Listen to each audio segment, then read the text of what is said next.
Hi guys, welcome back to my YouTube channel.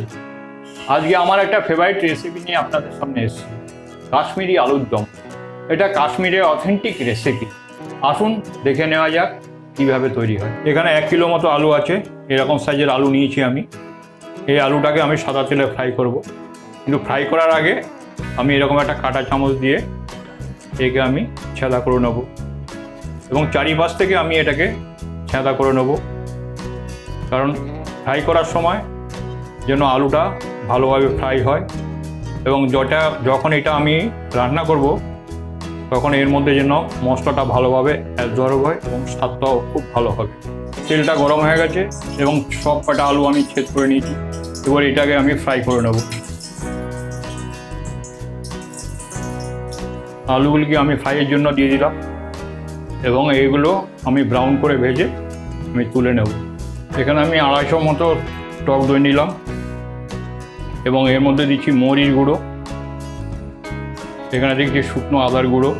Kashmiri রেসিপিতে মরিচ গুঁড়ো এবং আদা গুঁড়ো এই দুটো রেসিপিতে মেন।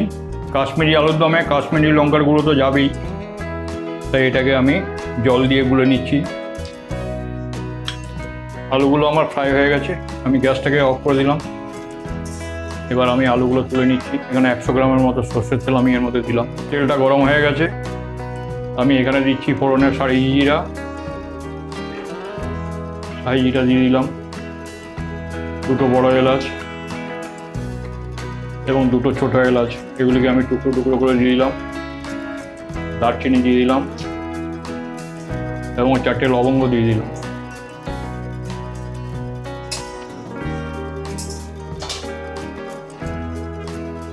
কাশ্মীরি আলুর দমের মেন হচ্ছে হিং এবং এর মধ্যে বেশ পরিমাণে আমি হিং দিয়ে দিলাম। এবার আমি দিয়ে দিচ্ছি এখানে কাশ্মীরি লঙ্কার গুঁড়ো। এবার আমি দইটা এর মধ্যে দিয়ে দিচ্ছি। এটাকে আপনারা কন্টিনিউয়াস নাড়িয়ে যাবেন, নাহলে দইটা ফেটে যেতে পারে।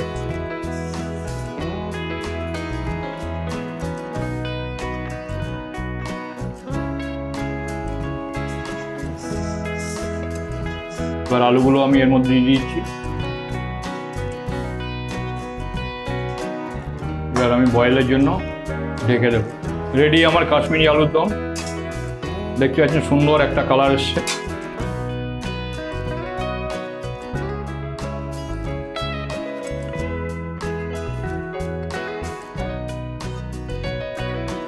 সাথে একটুখানি ভেজ পোলাও দিয়ে সার্ভ করছি।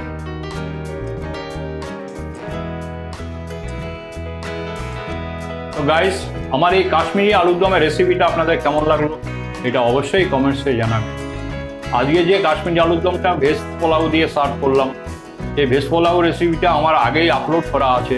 যদি আপনারা জানতে চান তাহলে ডেসক্রিপশন আপনারা পেয়ে যাবেন। আজকের ভিডিওটা আমি এখানেই শেষ করলাম। Thank you.